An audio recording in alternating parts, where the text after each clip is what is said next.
எல்லோருக்கும் வணக்கம். மீண்டும் ஓர் கவிதை. தலைப்பு விடுதலை. முதலில் எது எல்லாம் விடுதலை?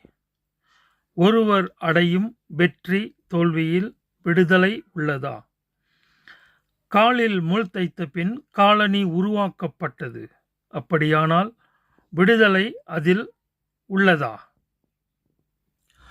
ஓர் உயிரிழப்பு வெற்றியா தோல்வியா? யாருக்கு? பெற்றவனுக்கா தந்தவனுக்கா? தரிகட்டு நீந்தும் மீன்கள் மூச்சு விடவும் உணவுக்காகவும் வாய் திறப்பது, அதன் பின் அகப்படுவது வெற்றியா விடுதலையா? யாருக்கு? தூண்டிலில் சிக்கும் மீன்களும் வலைவீசி பிடிபடும் மீன்களும் லாப நஷ்டமும் விடுதலையில் வருமா? நல்ல அரசாங்கம் என்ற பெயரில் அடித்தட்டு மக்களை நசுக்குவது விடுதலையில் வருமா?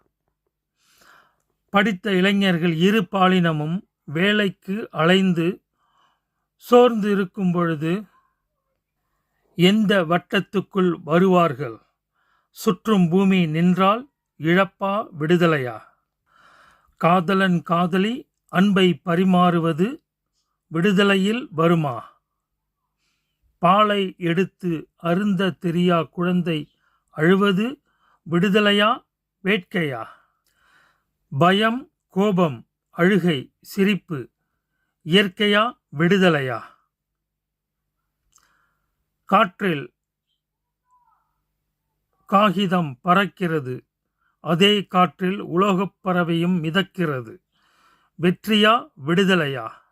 வேடன் எய்த அம்பு குறி தப்பினால் தப்பிய மான்கள் விடுதலையை எண்ணுமா நல்ல நேரமென்று எண்ணுமா?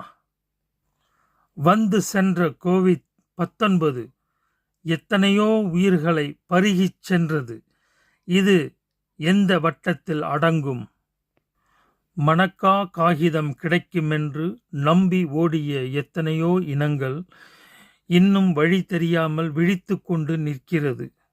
வெற்றியா வேட்கையா? விடுதலை என்ன விலை? விடுதலை யாரிடம் உள்ளது? விடுதலை ஒன்று அவசியமா?